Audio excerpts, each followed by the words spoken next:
Gregorio Cárdenas Hernández, alias, el estrangulador de Tacuba. Gregorio Cárdenas asesinó a 4 mujeres en menos de 15 días, por lo que también es considerado un asesino relámpago. 3 de sus víctimas fueron trabajadoras sexuales, a las que enterró en el jardín de su casa. El estrangulador de Tacuba padecía encefalitis. A su última víctima, que se cree que golpeó hasta la muerte en su automóvil, después de que ella rechazara ser su novia. Su madre lo internó días después en un hospital psiquiátrico y ahí fue interrogado por la desaparición de Graciela, confesando su crimen. Recluido en el Palacio de Lecumberri desde 1942, estudió la carrera de Derecho y se convirtió en litigante, asesorando a sus compañeros reclusos en sus procesos legales. En 1976, fue liberado por indulto del presidente Luis Echeverría y no solo eso, fue aplaudido en el Congreso de la Unión, pues los diputados lo invitaron a usar la tribuna, para mostrarlo como un ejemplo de rehabilitación. Murió en libertad en 1999. Ana Carolina, alias, la psicópata adolescente. Si bien no cometió tantos asesinatos, esta es la historia que se maneja en torno a la psicópata adolescente. Padece un nivel de psicopatía en escala 9, el rango más alto. Tras su detención, el reporte psicológico reveló trazas de sadismo sexual, absoluta falta de remordimiento, y un distanciamiento de sus padres. Esta chica fue creativa con la muerte de sus padres adoptivos. En mayo de 2013, Ana Carolina López Enríquez, de 17 años, su novio y un amigo de este, asesinaron brutalmente a sus padres adoptivos. Un viernes 6 de mayo, los asfixiaron, les inyectaron cloro en la garganta, y calcinaron sus cuerpos. Después celebraron el crimen comiendo, bebiendo un six de tecates y yendo a una fiesta de 15 años. Un agente le preguntó, ¿no te arrepientes? A lo que contestó, sí y no. Sí, porque ya no me voy a poder casar con mi novio. No, porque ya no aguantaba a mis papás. Actualmente, Ana Carolina purga sin remordimientos una pena de 15 años de prisión en la ciudad de Chihuahua. Guadalupe Martínez de Bejarano, alias, la temible Bejarano. O también conocida como, la mujer verdugo, la temible Bejarano, cuya fecha de nacimiento se desconoce, atraía a sus víctimas, jóvenes y niñas de escasos recursos, ofreciéndoles empleo como sirvienta en su casa. Las conducía a su domicilio y después de instaladas en el sitio, mostraba sus verdaderas intenciones. Las esclavizaba y sometía a torturas con marcados tintes sexuales. Entre sus víctimas está Casimira Juárez, una niña asesinada en 1887. Este fue el primer crimen conocido de la temible Bejarano, por el cual fue aprehendida y condenada. Sin embargo, la débil legislación penal de la época tan solo la sentenció a unos cuantos años de prisión y fue puesta a libertad, continuando con crueles infanticidios. Lastimosamente no fue fácil poner a la temible Bejarano tras las rejas. La policía logró detener a Guadalupe Martínez después de varias denuncias, que hablaban sobre posibles personas secuestradas y torturadas en su casa. Durante el juicio, fue su propio hijo, Aurelio Bejarano Martínez, fue quien la hundió definitivamente, al identificarla como la responsable de los secuestros, vejaciones, y muertes de las niñas. Guadalupe Martínez fue recluida en la cárcel para mujeres de Belén, en la Ciudad de México, donde fue atacada por las demás reclusas, quienes aborrecían sus terribles crímenes, por lo que tuvo que ser aislada para salvaguardar su vida. Fue aislada en la prisión, viviendo siempre con el temor de ser asesinada, hasta la fecha de su fallecimiento por causas desconocidas, el cual se produjo antes de que culminara su sentencia.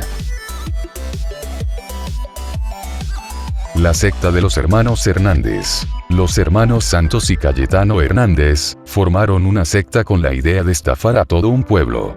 Mezclando lo poco que sabían de mitología inca y azteca, los hermanos Hernández lograron que muchos habitantes del ejido Yerbabuena, en Tamaulipas, les rindieran tributos económicos y sexuales. Después de unos meses los habitantes comenzaron a molestarse. Ante esto, los hermanos fueron a Monterrey, en busca de una mujer que se prestara a seguir la farsa, y encontraron a Magdalena Ortiz.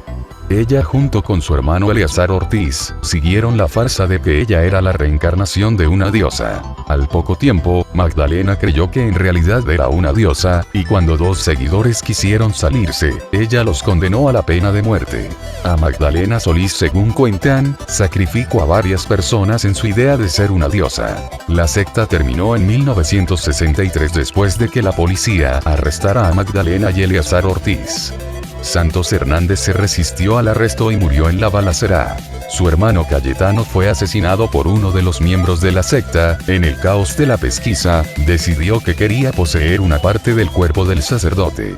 Magdalena y Eleazar Ortiz fueron condenados a 50 años en prisión.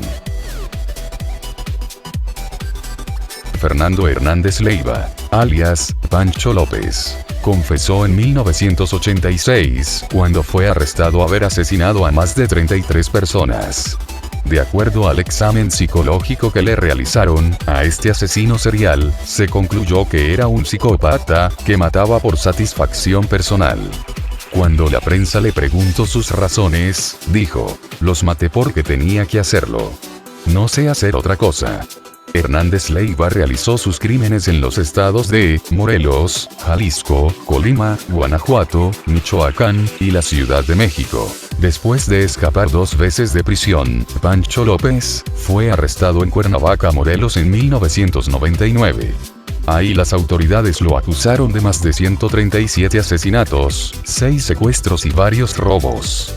Él después diría a la prensa que fue obligado a confesar todos esos crímenes, después de ser torturado por policías y recibir amenazas de muerte hacia su esposa. Al poco tiempo, Hernández Leiva se intentó suicidar en su celda, pero su peso de más de 150 kilos rompió la cuerda improvisada y evitó que pudiera colgarse. Actualmente cumple su condena en el Centro Federal de Readaptación, el Altiplano, conocido popularmente como Almoloya.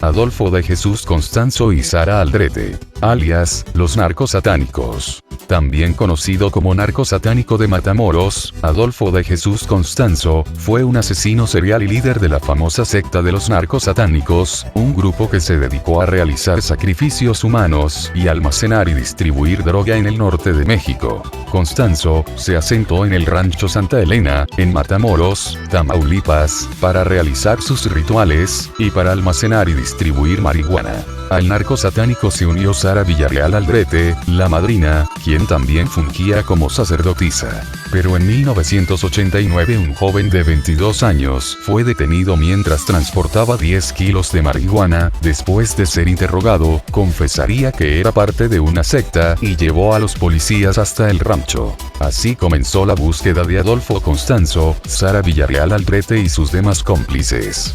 Esta terminaría el 6 de mayo de 1989, en la calle Río Sena de la Ciudad de México. De las 15 personas que se encontraban ahí, solo 3 fueron encontrados con vida. Sara Villarreal Aldrete cumple una condena de 647 años en el Centro de Reinserción Femenil de Tepic, Nayarit. Las hermanas Delfina, María Luisa, Carmen y María de Jesús González Valenzuela, alias las Poquianchis. Las 4 hermanas mantenían una red de prostitución, que eran protegidas por las mismas autoridades de Guanajuato. La cantidad de asesinatos que realizaron estas mujeres y sus cómplices llegó a 90 comprobados, pero se cree que fueron más de 150. Primero reclutaban a mujeres de la zona necesitadas de trabajo, y en muchos casos, raptaban a niñas entre 12 a 15 años de rancherías cercanas. Ya en el establecimiento, las desnudaban, sus cómplices las violaban, y eran obligadas a ofrecer servicios sexuales en los burdeles de las Poquianchis. Para las 4 hermanas, cuando las mujeres cumplían 25 años eran viejas, se encargaba de asesinarlas. Muchas de ellas eran enterradas vivas. En 1949 falleció Carmen, la hermana mayor, y encargada de llevar el control de las deudas de las trabajadoras sexuales. En 1964 Catalina Ortega, una de las mujeres que trabajaban en un burdel, logró escapar del rancho de las hermanas Valenzuela, y denunciarlas. Afortunadamente no lo hizo con ninguno de los policías y militares que protegían a estas mujeres. María Luisa se había mudado años antes a Matamoros, Tamaulipas para poner su propio burdel, pero fue arrestada al poco tiempo y condenada por ritos satánicos y brujería con cadáveres. María Luisa apareció muerta en su celda en 1984, con el cuerpo mordisqueado por las ratas. Las Poquianchis fueron sentenciadas a 40 años de prisión. Delfina murió cuando le cayó un costal de cemento en la cabeza, mientras estaba en prisión en 1978. María de Jesús fue liberada y murió de causas naturales en 1990.